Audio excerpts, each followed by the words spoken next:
दोस्तों नमस्कार।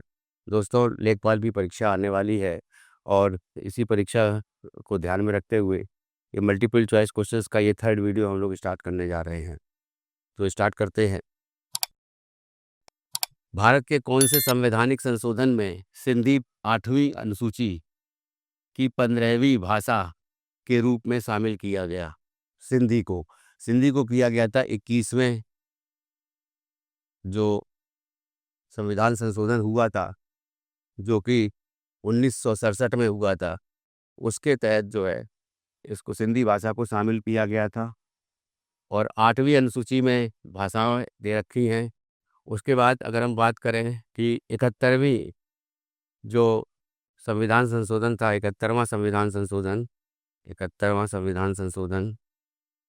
तो 71वां संविधान संशोधन जो था इसमें ये 1992 में हुआ था और इसमें जो है तीन भाषाएं जोड़ी गई थी, मणिपुरी, नेपाली और कोंकणी।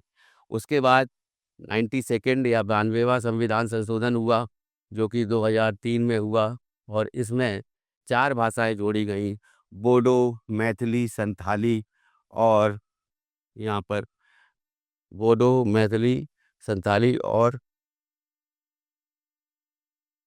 ओहो छोड़ो, दोबारा करेंगे। तुम लोग बीच में बोलने लगते हो, हमको याद है। हम तब भी तुम लोग मैं बहुत परेशान हो जाता हूँ सुषमा तुझसे, और हर बार का तेरा ये रहता है। अब दे दिया है तो भट भट भट भट बोलना ही बोलना है।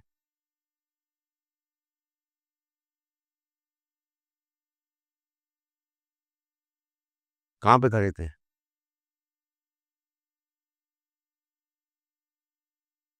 नेक्स्ट है, भारत के कौन से संवैधानिक संशोधन में सिंधी 8वीं अनुसूची की 15वीं भाषा के रूप में शामिल किया गया था सिंधी को? तो जैसा कि हम लोगों को पता है कि संविधान की 8वीं अनुसूची है, उसमें 22 भाषाएं हैं। तो जब सिंधी को शामिल किया गया था 15वीं भाषा को, तो वो 21वां संविधान संशोधन था और ये संविधान संशोधन 1967 में हुआ था। तो इसमें जो है सिंधी को शामिल किया गया। उसके बाद 71वां संविधान संशोधन हुआ जो कि 1992 में हुआ और इस 1992 में जब 71वां संविधान संशोधन 1992 के तहत जो है तीन भाषाएं जोड़ी गई, मणिपुरी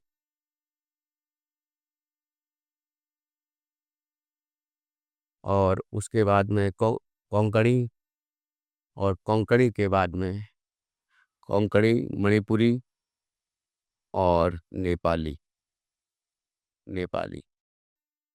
अब उसके बाद में 92वां संविधान संशोधन हुआ, 92nd संविधान संशोधन हुआ 92वां, और इस ये संविधान संशोधन 2003 में हुआ था और इस संविधान संशोधन में 92वां संविधान संशोधन 2003, इसके तहत जो है बोडो,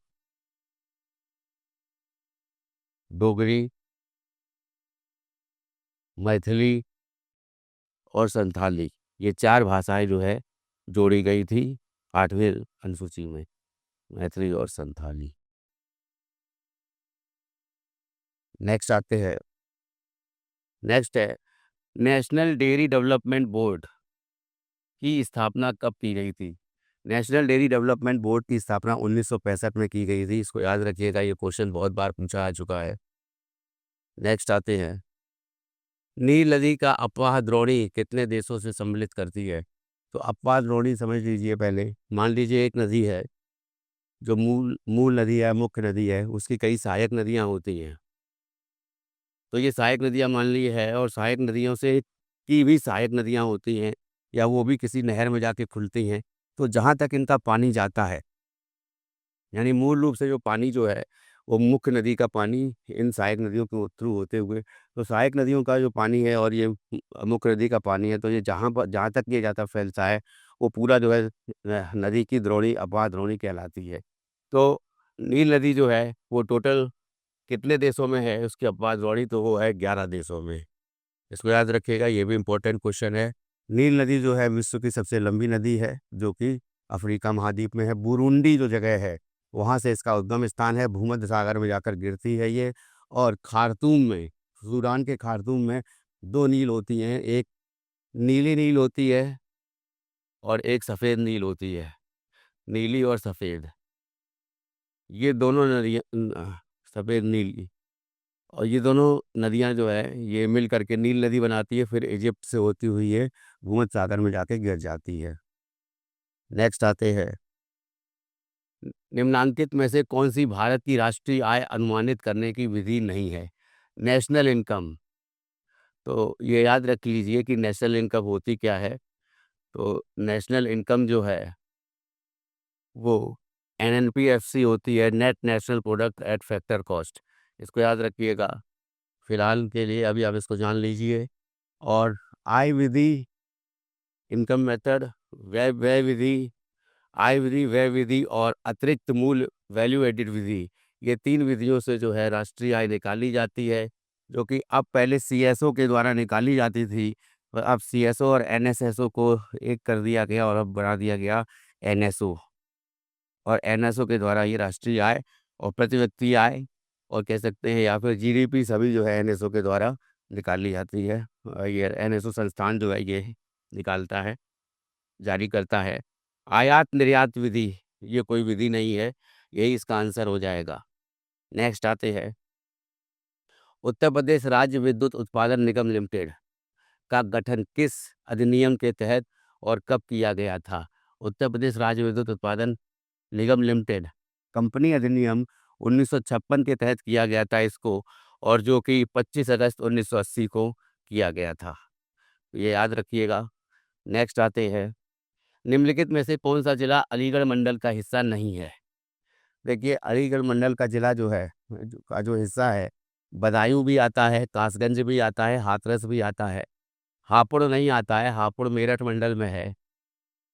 और इसके साथ साथ एटा जो है वो भी आता है इसमें। उसके अलावा मथुरा हो गया, वो भी मथुरा भी आता है, बुलंदशहर भी आता है इसी में, संभल भी आता है इसी में। तो ये अलीगढ़ मंडल में जो का हिस्सा नहीं है वो है आंसर हापुड़। नेक्स्ट है, भारत की विभाजन से बचने के लिए अंतिम अवसर के लिए अस्वीकरण से समाप्त हो गया। क्या चीज़ अस्वीकरण हो गया था? मतलब कौन सा इनमें से क्रिप्स मिशन था, या फिर सी राजगोपालाचारी का फार्मूला था, या कैबिनेट मिशन था, या बेवेल योजना थी? तो कैबिनेट मिशन जो है उसके द्वारा जो है संवैधानिक सभा बननी थी और उसके बाद जो है संवैधानिक सरकार बननी थी।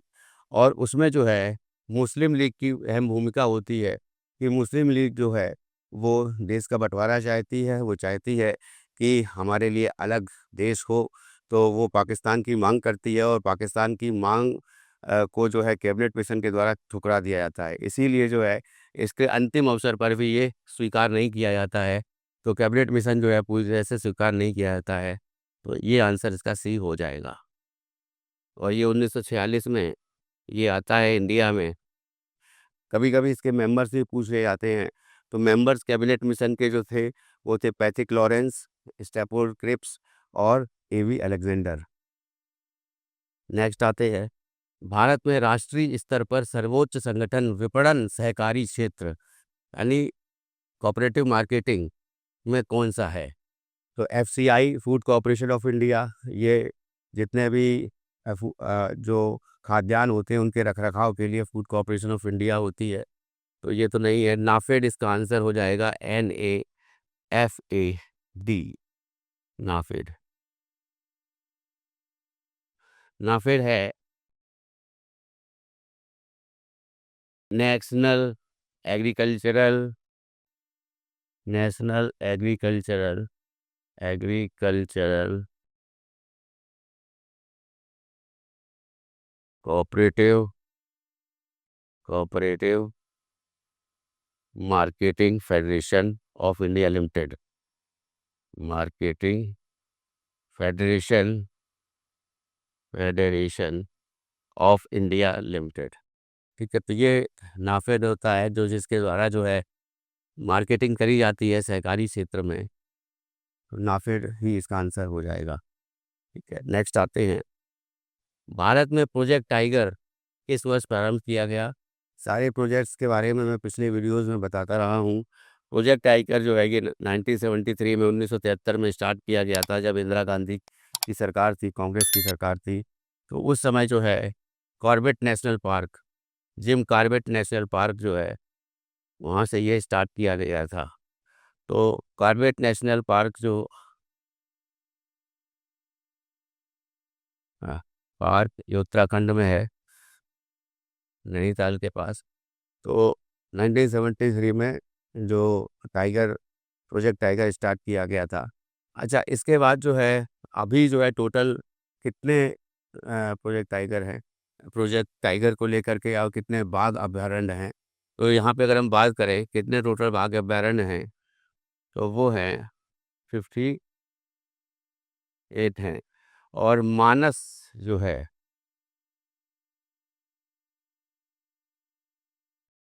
माधव, सॉरी मानस नहीं, माधव, माधव जो नेशनल पार्क है या माधव जो टाइगर रिजर्व है, वो लास्ट है, 58th है, और ये मध्य प्रदेश में है। नेक्स्ट आते हैं, निम्नलिखित शहरों में से किस शहर में सुनामी वार्निंग सेंटर अवस्थित है? तो सुनामी वार्निंग सेंटर जो है ये हैदराबाद में अवस्थित है। उसके बाद आते हैं, बुलंद दरवाजा के बारे में निम्नलिखित में से कौन सा कथन गलत है? अब मुगल बुलंद दरवाजा का निर्माण तो हम लोग जानते हैं कि मुगल शासक अकबर ने करवाया था। तो इसे मुगल सम्राट अकबर ने बनवाया था, ये भी सही है। 1601 और 1602 के बीच में ये बन के तैयार हुआ था, और 54 मीटर की ऊंचाई है इसकी, इस दरवाजे की। और ये पेशावर पर अकबर की विजय की अकबर अकबर की जीत की याद में बनवाया गया था, ये नहीं है। पेशावर की जगह नहीं होगा, ये गुजरात होगा। गुजरात अ, जब अकबर ने जीत लिया था, तो उसकी विजय के उपरांत जो है इसका निर्माण करवाया था। दुनिया का सबसे ऊंचा प्रवेश द्वार है, ये भी सही है। फतेहपुर सीकरी में है, ये भी सही है। और सलीम चिश्ती की दरगाह है वहाँ पर, और वो दरगाह जो है ये उसका जो द्वार जो है वो बुलंद दरवाजा ही कहा जाता है। तो फतेहपुर सीकरी में इसका निर्माण कराया गया था।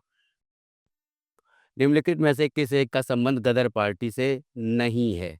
देखिए, गदर पार्टी जो थी ये सोहन सिंह भाकना और लाला हरदयाल के द्वारा San Francisco San Francisco America में, यूएसए में इसका गठन किया गया था। गदर नाम का अखबार जो है वो निकाला था उर्दू में, ये ज़रूर याद रखिएगा, उर्दू में निकाला था और पंजाबी में निकाला था, लेकिन मूल जो था वो उर्दू में था। और दूसरी जो इम्पोर्टेंट बात है, अब इसमें पूछा गया है कौन गदर पार्टी संबंधित नहीं है। ऊधम सिंह इससे संबंधित नहीं है।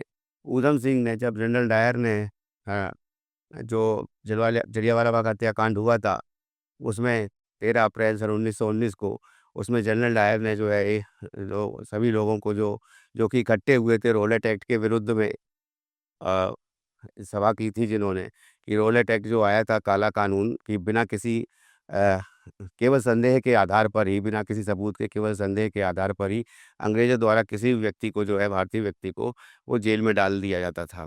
तो इस कानून के विरोध में सैफुद्दीन किचलू और यशपाल, जो ये दोनों लोग जो गिरफ्तार हो जाते हैं।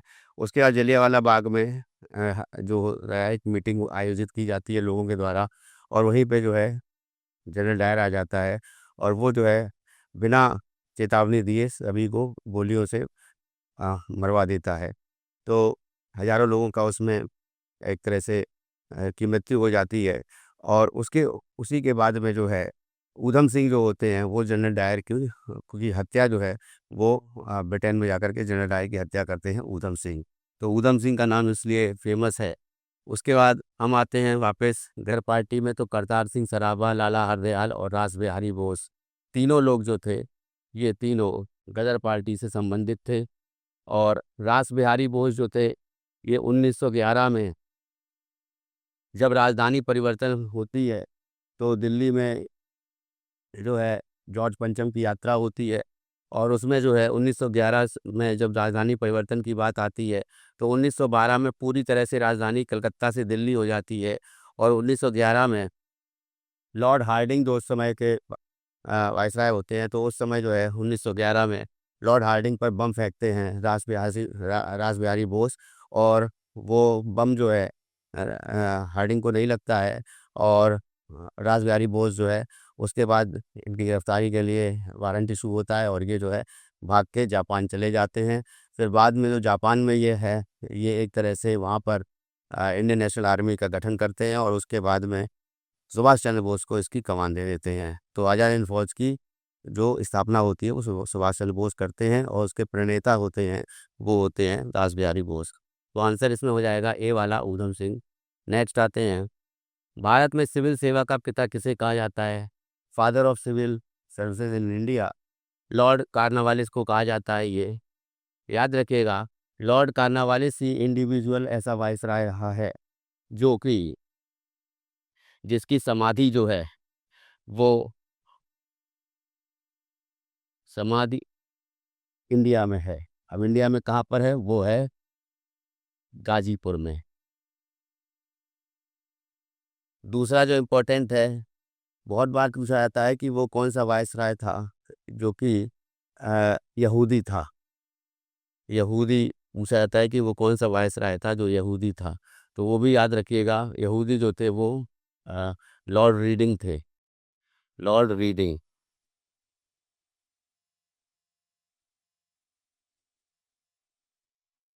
अब सिविल सेवक पता होगा, लॉर्ड डलहौजी के बारे में आप लोग जानते ही हैं, वे अवगत की नीति चलाई थी। और उसके बाद लॉर्ड रिपन, इनको father of local self government in India कहा जाता है। और इसके साथ साथ एक चीज़ और बता दें कि लॉर्ड लिटन और लॉर्ड रिपन को याद है कि लॉर्ड लिटन ने जो है वर्नाकुलर प्रेस एक्ट चलाया था और उसको ख़त्म करना है, जो ख़त्म किया था वो लॉर्ड रिपन ने ख़त्म किया था। और भारत में समाचार पत्र के मुक्तिदाता किसे कहा गया है? ये क्वेश्चन भी बहुत पूछा जाता है। तो चार्ल्स मेटकाफ थे, याद रखिएगा। 14 वर्ष से कम आयु के बच्चे के कारखानों में काम करते हैं। इन कारखानों में काम देने से किस मौलिक अधिकार का उल्लंघन होता है? तो देखिए, आर्टिकल नंबर शोषण के विरुद्ध अधिकार है, जो कि आर्टिकल नंबर 23-24 में आता है। 24वां वाला जो है वो यही है कि 14 वर्ष से कम आयु के बच्चे को ना तो माइनिंग में और ना ही किसी जो हज़ार्डियस जो या फिर केमिकल फैक्ट्रीज़ होती हैं, तो वहाँ पर जो है उनको बच्चों को 14 वर्ष से कम आयु के बच्चों को काम देने पर प्रतिबंध था। लेकिन उसको जो है आगे बढ़ा करके सरकार ने अब पूरी तरह से 14 वर्ष के कम आयु के बच्चों को जो है हर तरह की किसी भी कार्य से जो है उनको कोई भी काम नहीं देना है। उनको जो है शिक्षा देना है और उसके लिए जो है अनुच्छेद 21 का जो है वो 86वां संविधान संशोधन जब आया, तब उसमें जो ये कहा गया कि निःशुल्क एवं अनिवार्य शिक्षा का प्रावधान किया गया 14 साल तक के बच्चों के लिए, 6 से 14 साल तक के बच्चों के लिए। तो वो जो है जब उसको किया गया, तो यहाँ पे ये कारखाने की काम करने की वाली बात थी, तो उसको पूरी तरह से बैन कर दिया गया कि 14 साल के बच्चों को काम किसी भी क्षेत्र में जो है कहीं पर भी काम पर नहीं रखा जाएगा, वो दंडनीय अपराध होगा। ठीक है? उसके बाद 23वां जो है वो ये बलात् श्रम को था।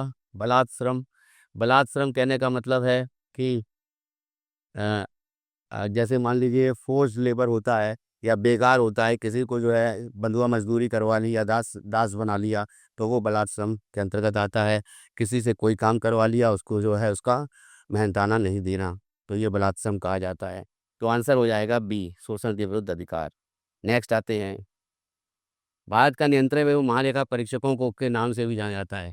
देखिए, नियंत्रक एवं महालेखा परीक्षक सीएजी आर्टिकल संख्या 148 से 151 के बीच में दे रखा है कॉन्स्टिट्यूशन में। जो ये अ, अब ये भारत के नियंत्रक एवं मालिका परीक्षक, ऐसा काम होता है कि ये एक तरह से कस्टोडियन होता है पब्लिक के पैसे का।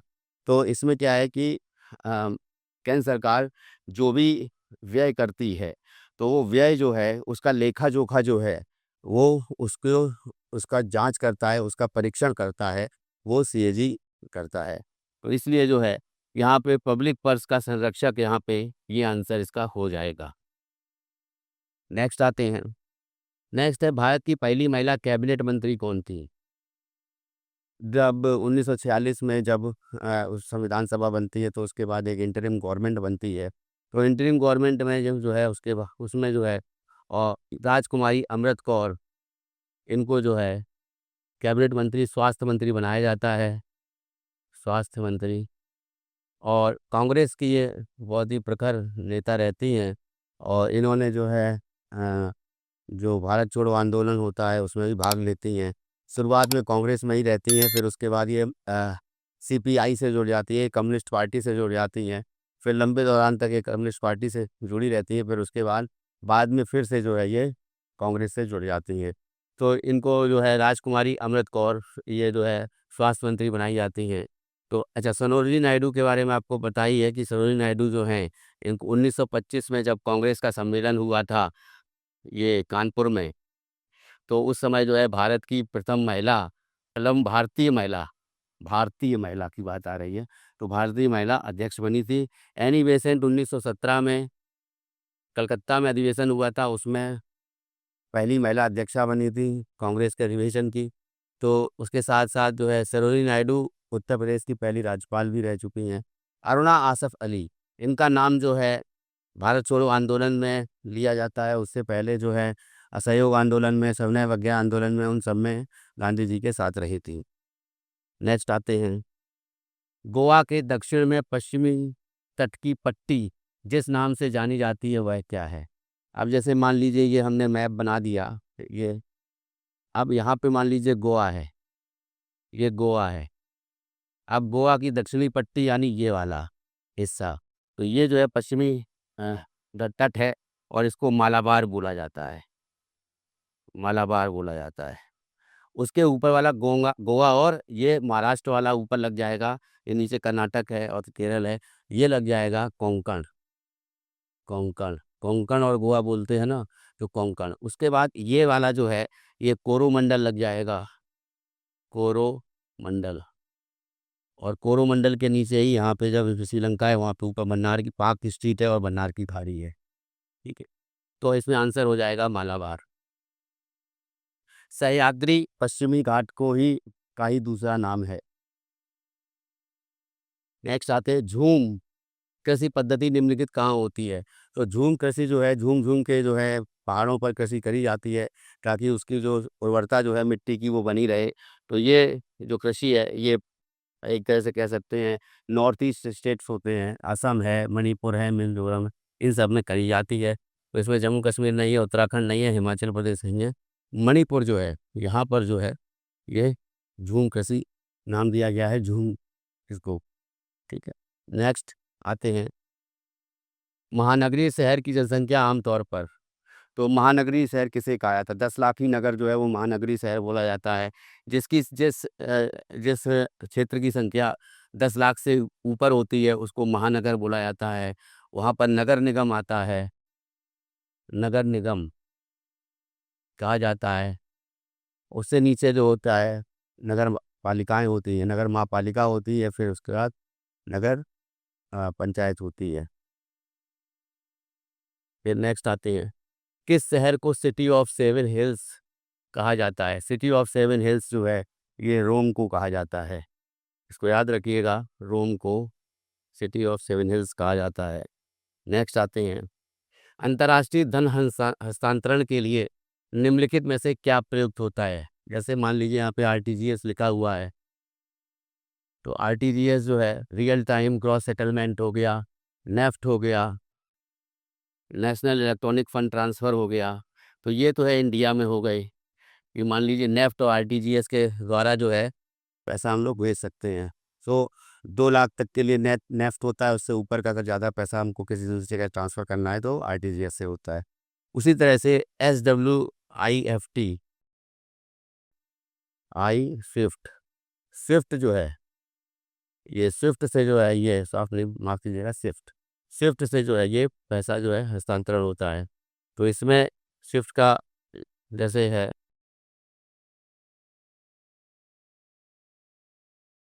Society for world wide, world wide inter interbank financial financial tele communication, ये इसका फुल फॉर्म है, टेली कम्युनिकेशन, कम्युनिकेशन। तो ये याद रखना इम्पोर्टेंट है, society for world wide inter bank financial tele communication, SWIFT के द्वारा जो है इंटरनेशनल के रूप में अगर मान लीजिए किसी व्यक्ति को जो है भारत से बाहर पैसा भेजना है, मान लीजिए यूरोपियन कंट्री में या फिर अमेरिका में, तो फिर ये जो है या रसिया में, तो ये स्विफ्ट के द्वारा ही ट्रांसफ़र होता है। नेक्स्ट आते हैं, एशिया का सबसे विशाल मसाले का थोक बाज़ार कहाँ स्थित है? देखो मसाला यहाँ पे बात आई है, तो मसाला जो है, मसाला राज्य कर्नाटक को कहा जाता है, लेकिन मसाले का थोक बाज़ार जो है, ये दिल्ली में स्थित है। दिल्ली में ये चांदनी चौक के पास ये बाज़ार है, बहुत पुराना बाज़ार है, वहाँ उसको कहा जाता है थोक बाज़ार मसाले का। एशिया का सबसे बड़ा मसाले का थोक बाज़ार है। सी आंसर हो जाएगा इसका। नेक्स्ट है, मसाला राज्य हालाँकि कर्नाटक को कहा जाता है। निम्न में से कौन-सा आर्थिक प्रभार का उदाहरण नहीं है? अब आर्थिक प्रभार देखिए 2 प्रभार होते हैं, एक आर्थिक प्रभार, दूसरा सामाजिक प्रभार। अब जैसे सड़कें बनाना है, रेल बनाना है, तो ये तो आर्थिक प्रभार में इंफ्रास्ट्रक्चर डेवलपमेंट हो जाएगा, तो ये आर्थिक प्रभार में आ जाएगा। कोयले की खदान है, ये भी आर्थिक प्रभार में आ जाएगा। यहाँ पे 2 ऑप्शन मैं ले रहा हूँ। विद्यालय ये सामाजिक प्रभार है और सफाई सुविधा देना ये भी सामाजिक प्रभार है। लेकिन अगर हम बात करें कि आयोग ने इसका क्या आंसर दिया है, तो विद्यालय को आंसर माना है। तो हालाँकि ये दोनों ही है, विद्यालय और सफाई संबंधित जो भी है, ये सामाजिक प्रभार हैं। आंसर हो जाएगा लेकिन ए। नेक्स्ट है, भारत में कृषि आय किस विधि द्वारा आकलित की जाती है? देखिए कृषि आय जो है, ये निर्गत विधि द्वारा करी जाती है। इसकी आय का मापन किया जाता है, आकलित करी जाती है। निवेश, व्यय और वस्तु प्रवाह ये नहीं है आंसर, निर्गत विधि इसका आंसर हो जाएगा। नेक्स्ट है, माइक्रोवेव ओवन में भोजन गर्म करने की प्रक्रिया किस पर आधारित है? तो माइक्रोवेव ओवन में क्या होता है कि मैग्नेट्रॉन होता है, मैग्नेट्रॉन। अब जैसे ही करंट दिया जाता है माइक्रोवेव ओवन में, तो इलेक्ट्रोमैग्नेटिक वेव्स जो हैं, ये इलेक्ट्रोमैग्नेटिक फील्ड या फिर कह सकते हैं इलेक्ट्रोमैग्नेटिक वेव्स जो हैं वो उत्पन्न होती हैं।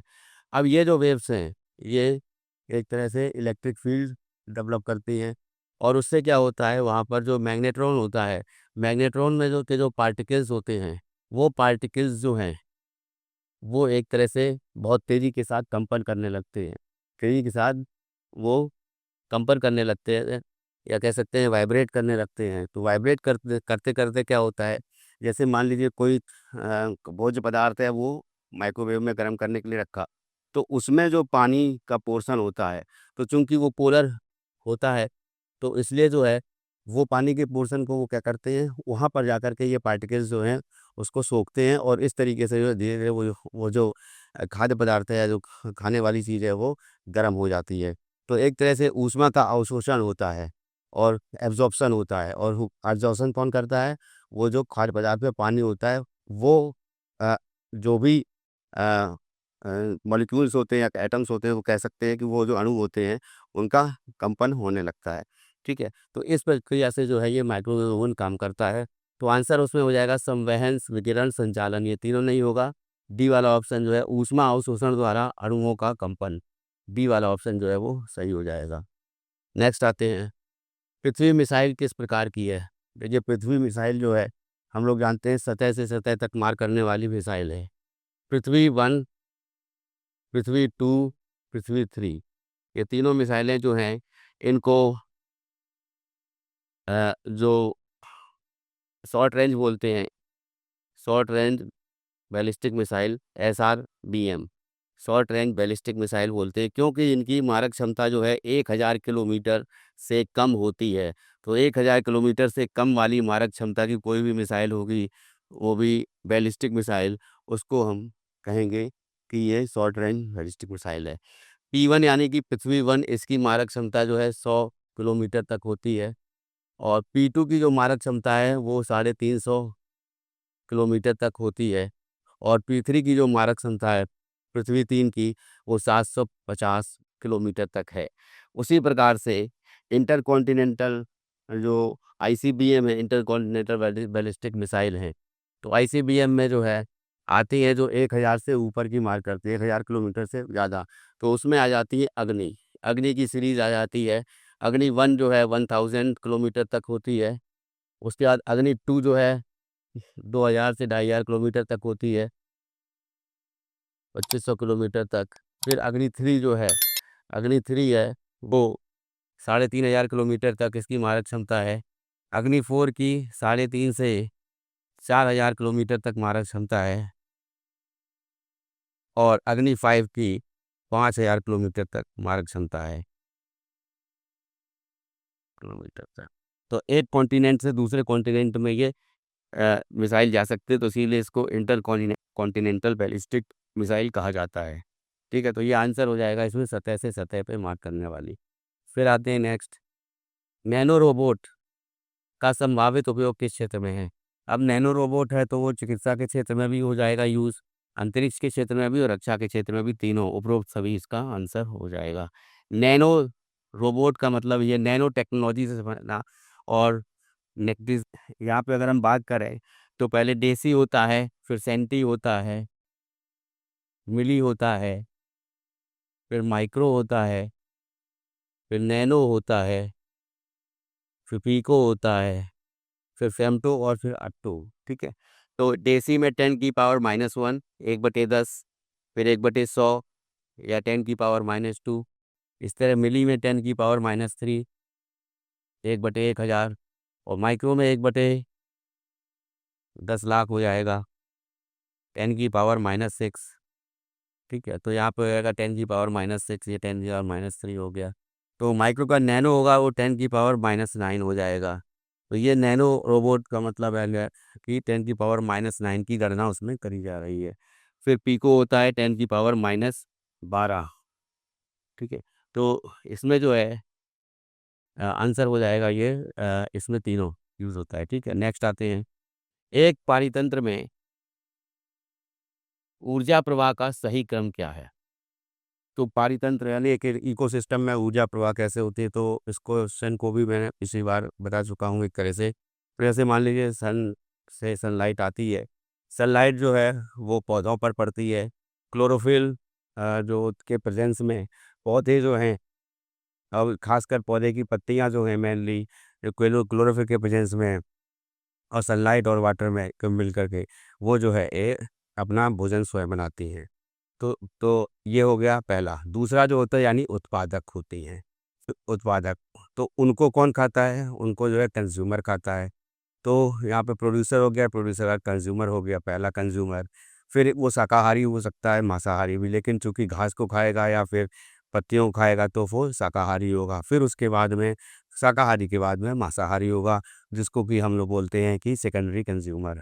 ठीक है, उसके बाद डिकम्पोजर होता है, अपघटक होता है, कि कोई भी अगर बॉडी है उसका मास जैसे कह सकते हैं कि उसका चींटी है या कह सकते माइक्रो ऑर्गेनिज्म है, पाया खास तौर से जैसे बैक्टीरिया बोलेंगे, तो वो लोग जो है गिद्ध हैं, या फिर उसके बाद जो है वो कोई मांस सड़ गया है तो उसको खा लेते हैं, तो वो बैक्टीरिया से डिकम्पोज हो जाता है, तो वो डिकम्पोजर कहे जाते हैं।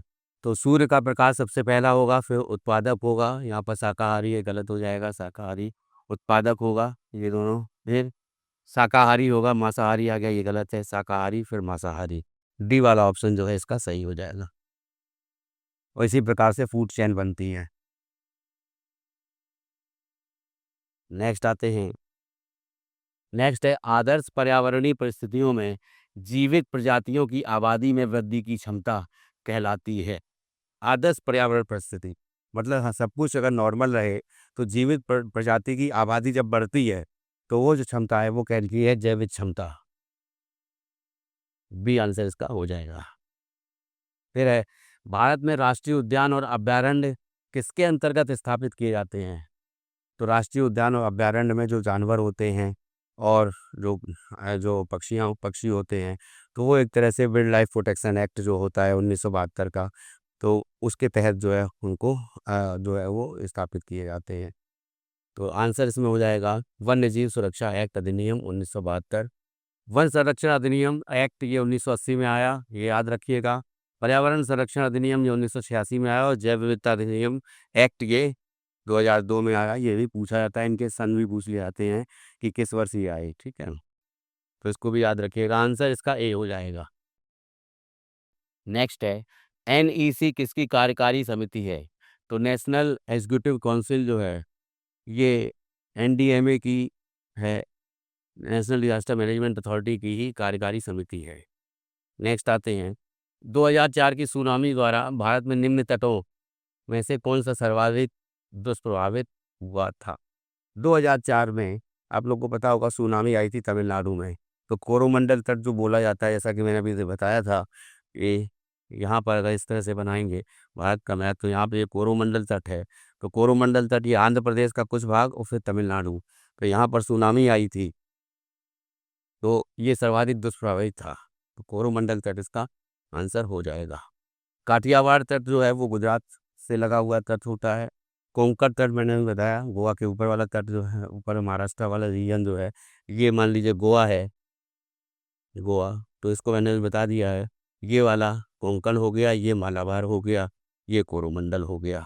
ठीक है, तो आंसर हो जाएगा सी, कोरोमंडल तट। नेक्स्ट आते हैं, सबसे लंबा राष्ट्रीय राजमार्ग कौन सा है? उत्तर प्रदेश से होकर गुजरता है जो। अब देखिए यहाँ पे ये बात आई है, कौन सा सबसे लंबा राष्ट्रीय राजमार्ग है जो उत्तर प्रदेश से होकर गुजरता है?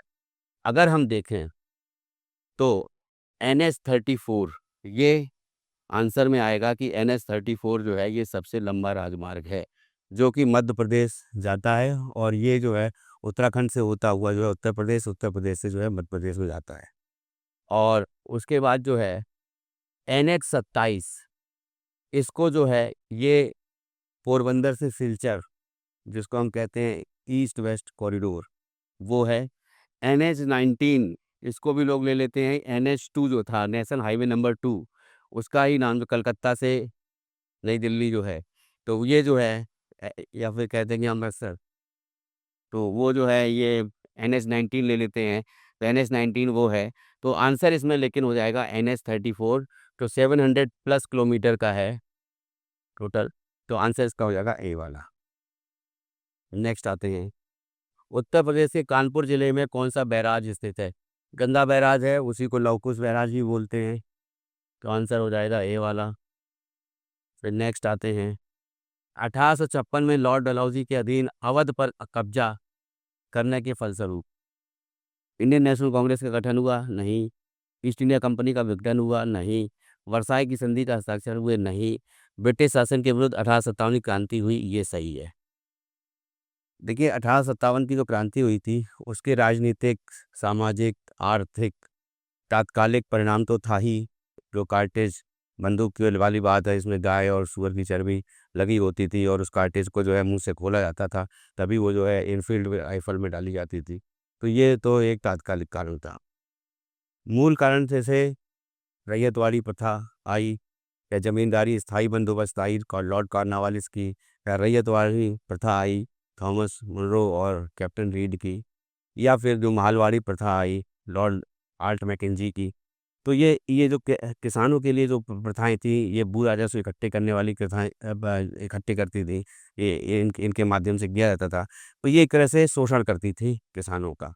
उसी तरह से जो है ये व्यवगत की नीति जो आई थी, तो व्यवगत की नीति जो है डलहौजी की थी। तो उसमें क्या था कि अगर मान लो कोई भी जो स्टेट है उसको जो है अपने में मिला लेना, तो वो जो है अवध को जो है वो अ, एक तरह से युद्ध के स्तर पर आकर के, या कह सकते हैं कि शोषण करके या फिर पूरी तरह से उस पर कब्जा कर लिया गया था, तब जाकर के उसको अपने में मिलाया था अंग्रेजों ने। तो उस समय पे डलहौजी की व्यवगत की नीति थी, डॉक्ट्रिन ऑफ लैप्स थी। ठीक उसी तरह सहायक संधि थी, सहायक संधि थी वेनिजेली की।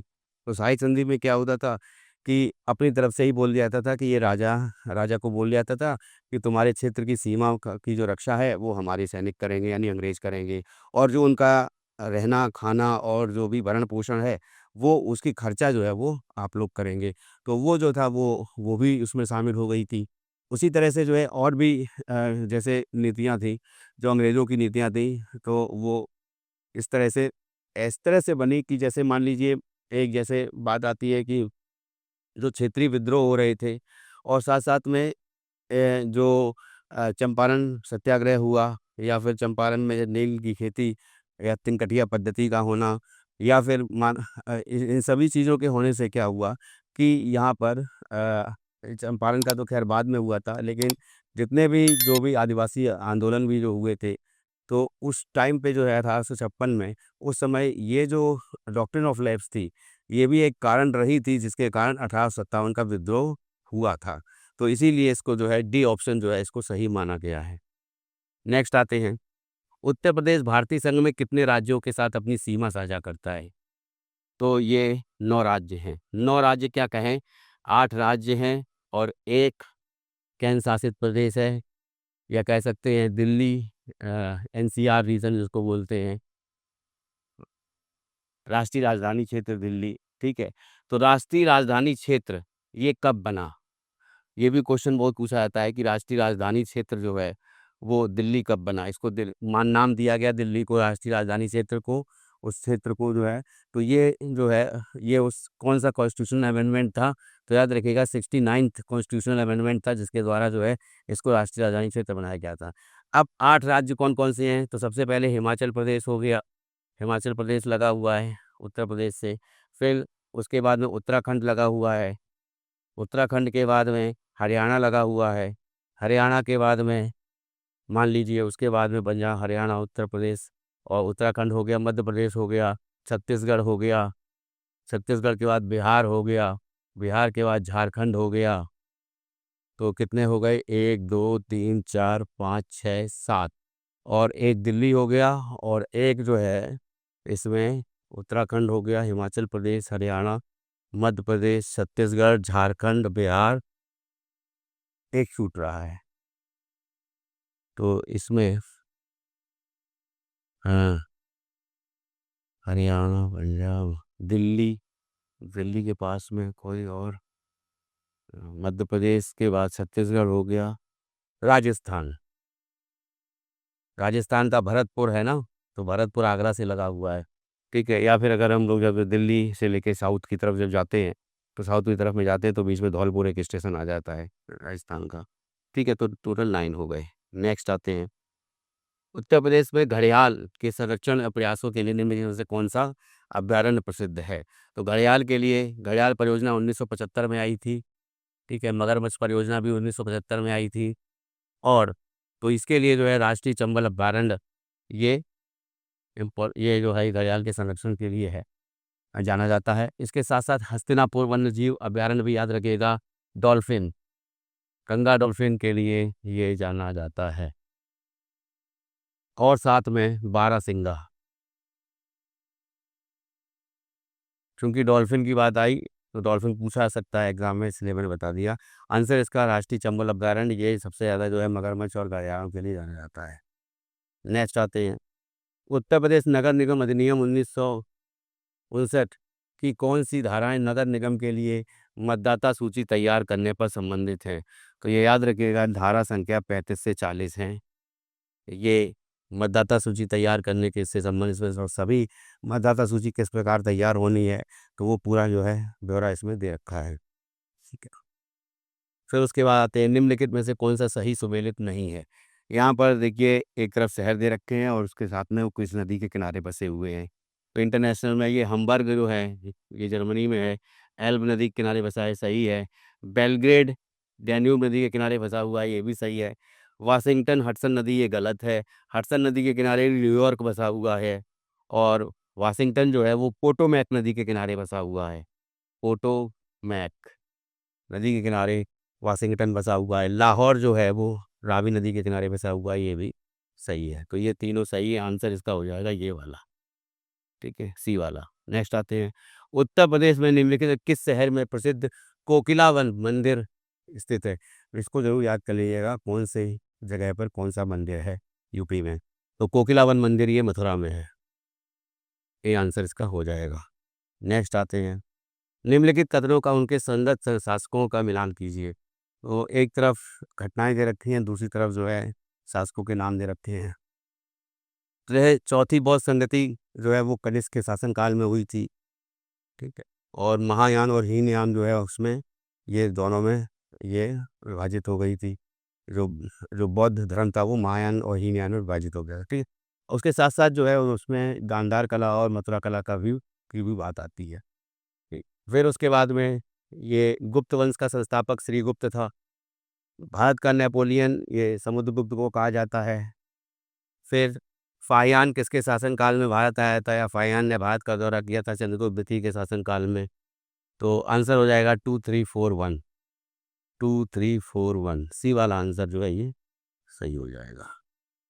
नेक्स्ट आते हैं, 10 राजाओं का प्रसिद्ध युद्ध किस नदी के तट पर लड़ा गया था? तो ऋग्वेद में दसराग युद्ध का वर्णन है, और 10 मंडल हैं टोटल ऋग्वेद में।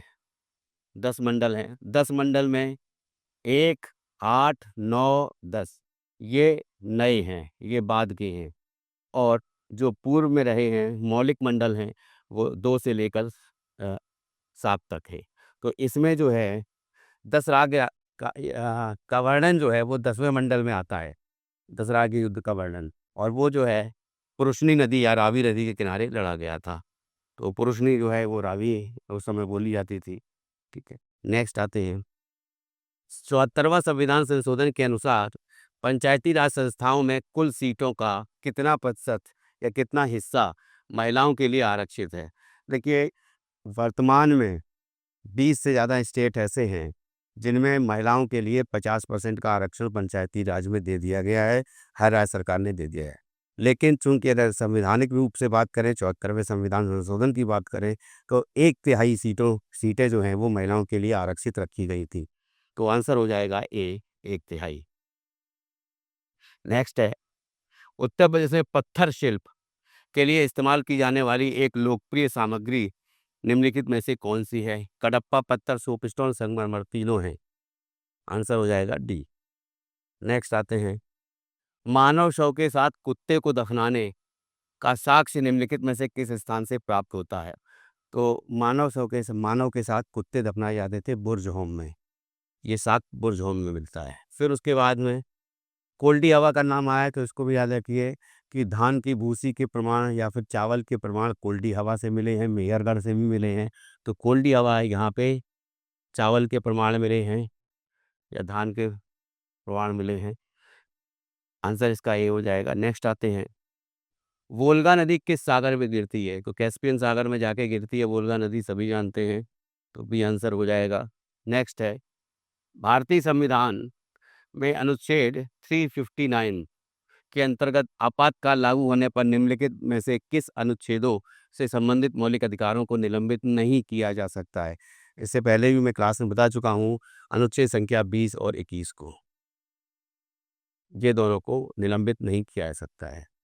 बाकी सभी जो है, अच्छा 19 वाला जो है वो स्वतः निलंबित हो जाता है, अपने आप निलंबित हो जाता है। ठीक है, तो ये टोटल 50 क्वेश्चन जो है हम लोग अभी जाने, और इसी तरह से नेक्स्ट क्लास में भी हम एक वीडियो और बनाएंगे। उसके बाद जो है एग्ज़ाम जो है उसका डेट आने वाली है। तो इस वीडियो में इतना ही। बहुत बहुत धन्यवाद।